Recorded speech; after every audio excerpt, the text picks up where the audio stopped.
Hi everyone, so as I told you, today we are going to talk about tenses. So I'm starting with simple present tense. ගිය සතියේ මම කිව්වා ඔයගලන්ට අද අපි කතා කරන්න පටන් ගන්නවා tenses ගැන කියලා. ඉතින් අපි start කරනවා simple present tense වලින්. මොනවද මේ tenses? මොනවටද මේවා විශේෂයෙන් පාවිච්චි වෙන්නේ? අයි tenses තියෙන්නේ? ඔන්න ඔය කාරණා ටික කතා කරන්න සහ simple present ගැන කතා කරද්දී simple present වල තියෙන structures ටික මොකක්ද? එහෙම නැත්නම් spellings පාවිච්චි කරද්දී especially when you are writing කොහොමද rules ටික පාවිච්චි කරගන්නේ හරියට? ඔය දේවල් ගැන කෙටියෙන් කතා කරන්න. Okay, let's see now. So, what are tenses? Why do we need tenses? ඇයි tenses අපිට ඕන වෙන්නේ සහ මොනවද tenses කියන්නේ? දැන් ගොඩක් කට්ටිය grammar වලට අකමැති වෙන එක හේතුවක් තමයි tenses 12ක් තියෙනවා. ඒවක එක structures තියෙනවා. අපි ඒව පාඩම් කරන්න ඕනද නැහැ. එහෙම කරන්න ඕනේ නැහැ. ඔයා දැනගන්න ඕන දේ තමයි ඇයි අපිට tenses තියෙන්නේ. Especially මම shooting example එක කිව්වොත් මම හැමතිස්සෙම දරුවන්ට කියනවා වගේ ඔයාට කෑවා කියන්න බෑ කනවා කියන එකත් එක්ක. ඒක මම පැහැදිලි කරත් ඔයාට කාපු දේ ගැන කතා කරන්න මේ දැන් කනවා කියලා කිව්වොත් එහෙම ඒක පැහැදිලි වෙන්නේ නැහැ. මොකද කනවා කියන්නේ past එකේ තියෙන දෙයක්. කෑවා කියන්නේ past එකේ තියෙන දෙයක්. කනවා කියලා ඔයා කියන්නේ සාමාන්‍යයෙන් ඔයා කරන මේ වෙලාවේ හෝ සාමාන්‍යයෙන් ඔයා කරන දෙයක්.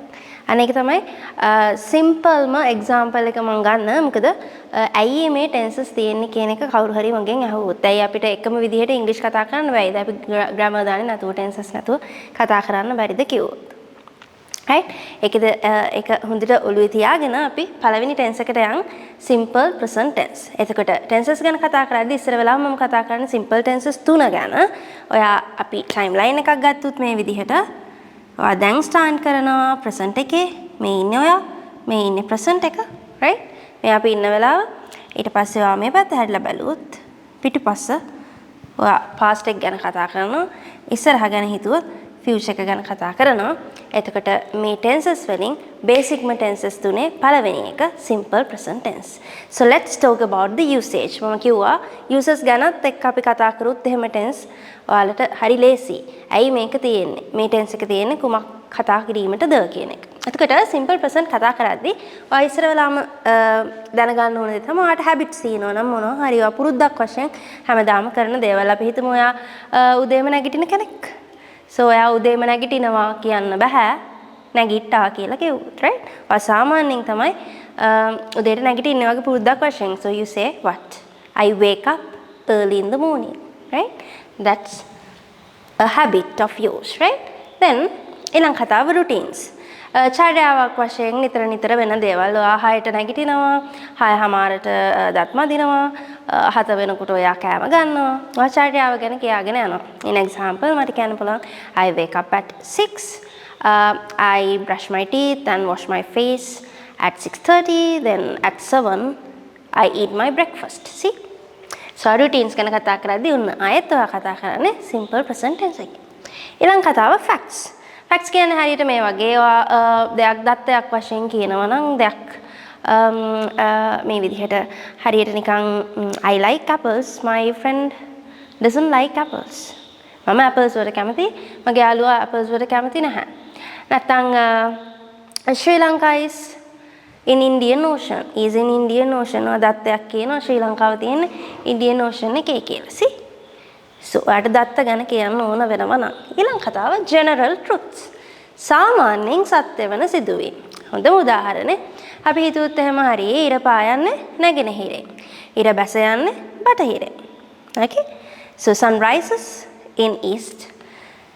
Sun sets in west. Likewise, right? එතකොට මම කිව්වා පළවෙනිම කාරණා ටික තමයි simple present පාවිච්චි කරන්නේ කුමක් සඳහාද? පළවෙනි එක habits පුරුද්දක් වශයෙන් සාමාන්‍යයෙන් සිද්ධ වෙන දේවල් routines නැවත කරන චර්යා රටාවන් වෙලාවත් එක්ක අපි ගොඩක් වෙලාවට routines කතා කරන්නේ. ඊළඟට facts දත්ත වශයෙන් වාට කියන්න අවශ්‍ය දේවල් මොනවා හරි ඒවා descriptions වෙන්න පුළුවන් ඒ වගේ දේවල්. ඊළඟට general truth සාමාන්‍යයෙන් සත්‍ය වෙන දේවල්. මම කිව්වා වගේ ඉර පායන්නේ කොයි පැත්තෙන්ද ඉර බහින්නේ කොයි පැත්තෙන්ද මේවා හැමදාටම සත්‍යයි. ඊළඟ කාරණාව මගෙන් කවුරු හරි අහුවොත් දරුවෝ කවුරු හරි අහුවොත් simple present tense දැනගන්න අපිට keyword එකක් තියෙනවද?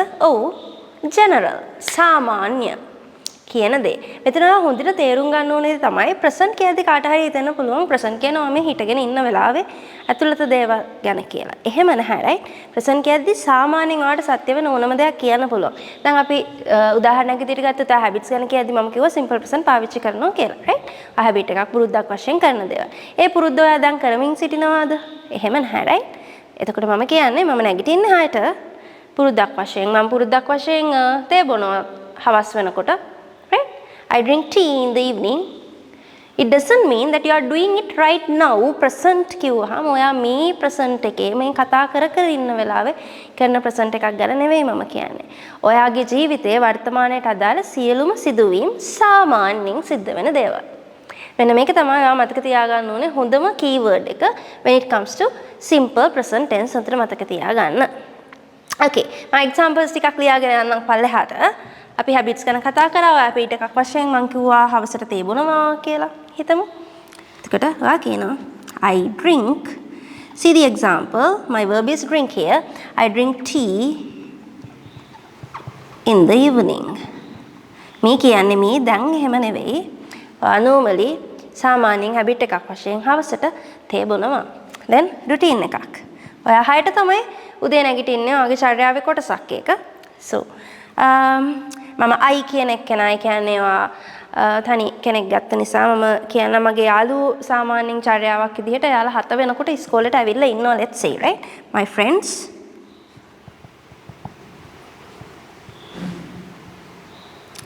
come to the school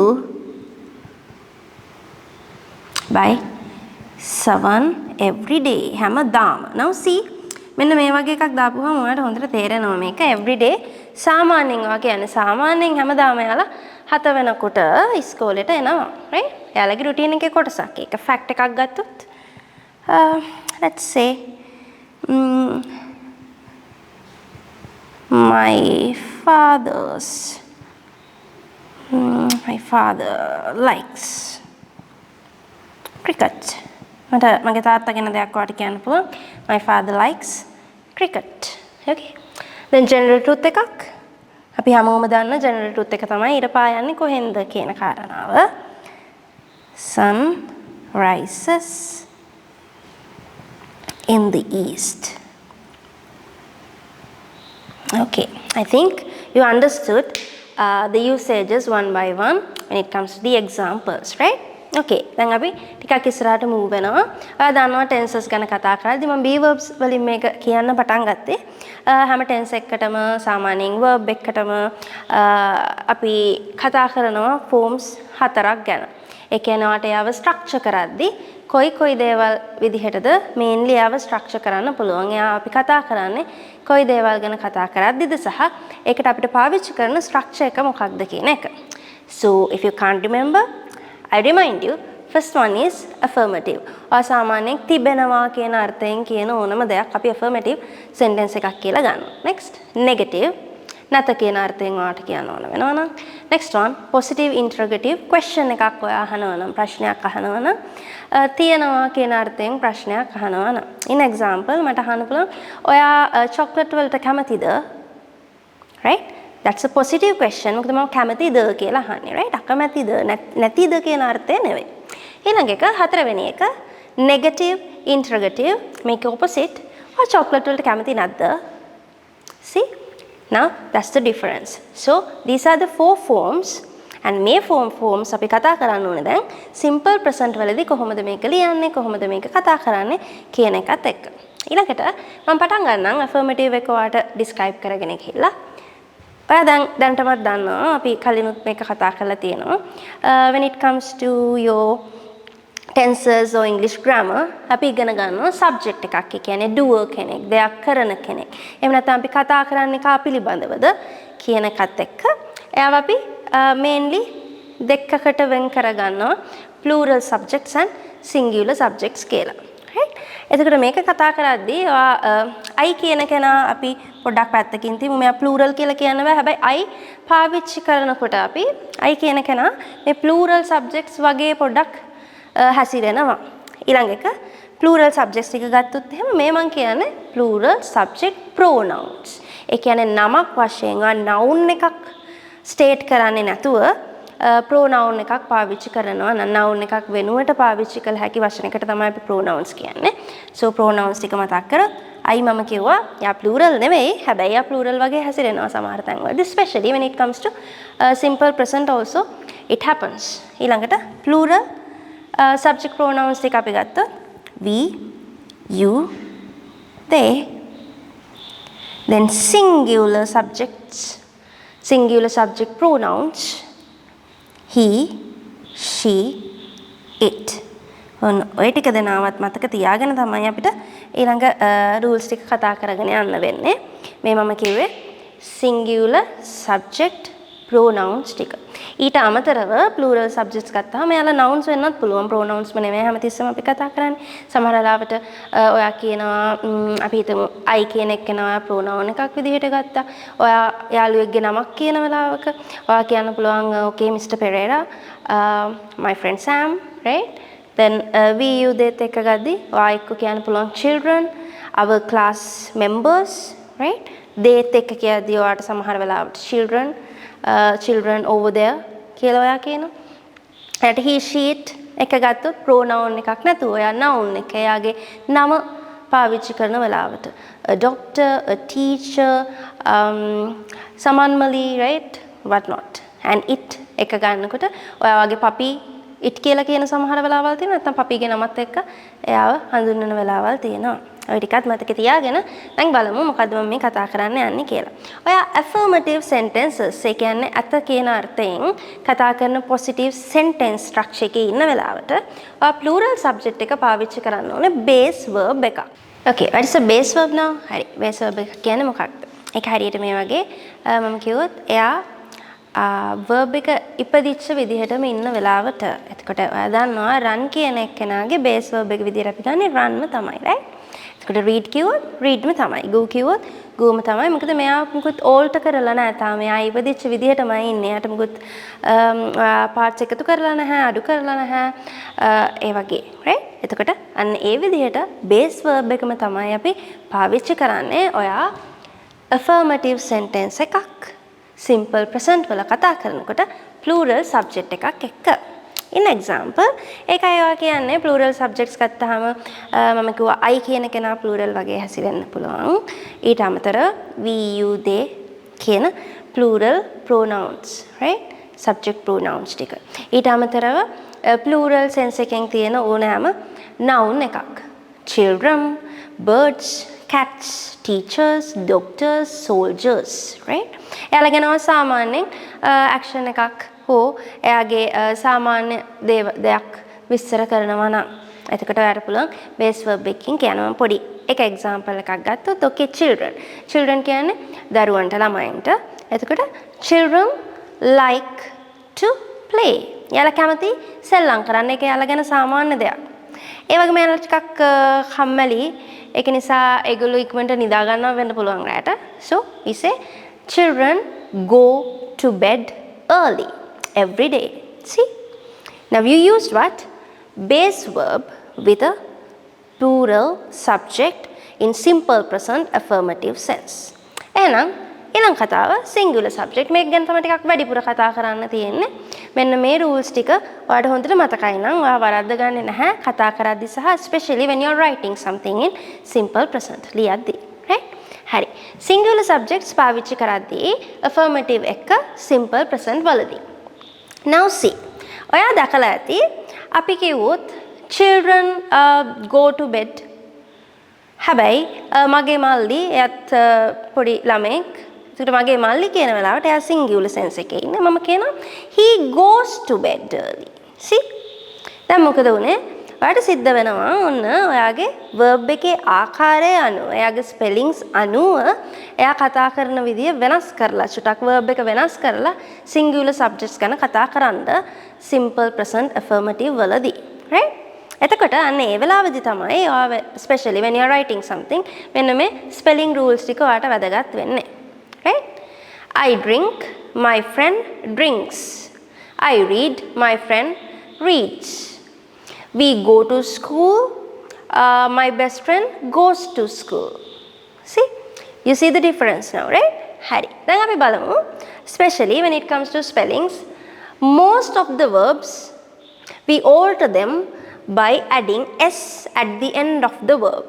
ගොඩාක් verbs වල එයා singular verb එකක් කරන අවස්ථාවේදී simple present වලදී ඔයා කරන්නේ s එකක් add කරනවා කෙලින්ම right. එතකොට බොහෝ verbs වල ඒ විදිහට තමයි සිද්ධ වෙන්නේ. in example drink drinks, read reads right.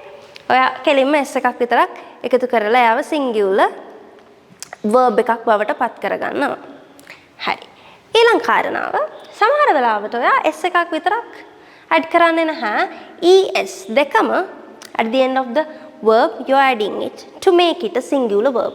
කොයි වගේ වෙලාවලදී especially මෙන්න මේක තමයි rule එක මතක නැත්නම් ඔයා මේක මම හිතන්නේ local syllabus if you are studying local syllabus in Sri Lanka. so ඔයා දන්නවා මේ ටික මේ rules ටික අපි ඉගෙනගෙන තියෙනවා English වාගේ textbook එකේ.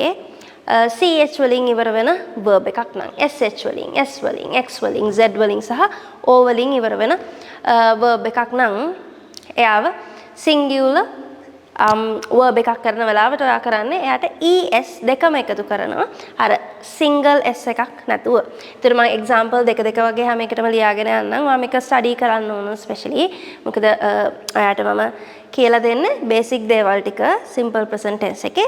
ඊට අමතරව ඔයාට පුළුවන් ටිකක් list එකක් හොයාගෙනනේ singular verbs හැදෙන්නේ කොහොමද ඒවට තියෙන examples මොනවද කියලා තව ටිකක් ඉගෙන ගන්න. හැබැයි මේක ඔයාලට උදව්වක් වෙනවා ඒ rules ටික දැනගෙන ඉන්න. okay s එකක් විතරක් එකතු කරන ඒවට අපි කිව්වා read singular වෙනකොට reads උනා right. then drink drinks උනා. only s you adding right. in here දෙවෙනියට අපි කතා කර හිටියා es add වෙන අවස්ථාව. ch වලින් ඉවර වෙන අපි හොඳටම දන්න verb එකක් තමයි watch. now see you adding ch es here. then brush brushes වෙනවා right. ඔය විදිහට තමයි ඔයාලට මෙන්න මෙහෙම ending එකක් තියෙනවා නම් base verb එකක ඔයා යාට es එකතු කරන්න ඕනේ singular subject එක වැඩ කරනකොට simple present affirmative වලදී. ඊළඟට මෙන්න මේ කාරණාව consonant plus y වලින් ඉවර වෙනවා නම් what are consonants now? හරි සිංහල හොඩිය ගත්තත් ඔයගොල්ලෝ දන්නවා ඔයගොල්ලන්ට තියෙනවා consonant and vowels කියන එක. English වලදී vowels කියලා ඉගෙන ගන්නවා ශබ්දයක් හදාගනිද්දී අපිට විශේෂයෙන්ම අවශ්‍ය වෙන ශබ්ද පහක් right. ඕනවට තමයි vowels කියලා කියන්නේ. ඒ පස් දෙනා අරුණම ඊටු ඔක්කොම consonant letters විදිහට අපි ගණන් ගන්නවා right. හරි. එතකොට එන්නේ මොනවාද අපි vowels මතක නැත්නම් a e o a. මම මේ ශබ්ද ටික කිව්වේ අකුරු ටික නෙමෙයි. a e i o u එහෙම නැත්නම් a e o a කියන ශබ්ද වලින් හැරුණු කොට තියෙන ඉතුරු සියලුම අකුරක් සහ y එකකින් ඉවර වෙන මොකක්ම හරි verb එකක් තියෙනවා නම් එයාව singular verb එකක් කරගන්න වෙලාවට ඔයා you cut off y and add ies.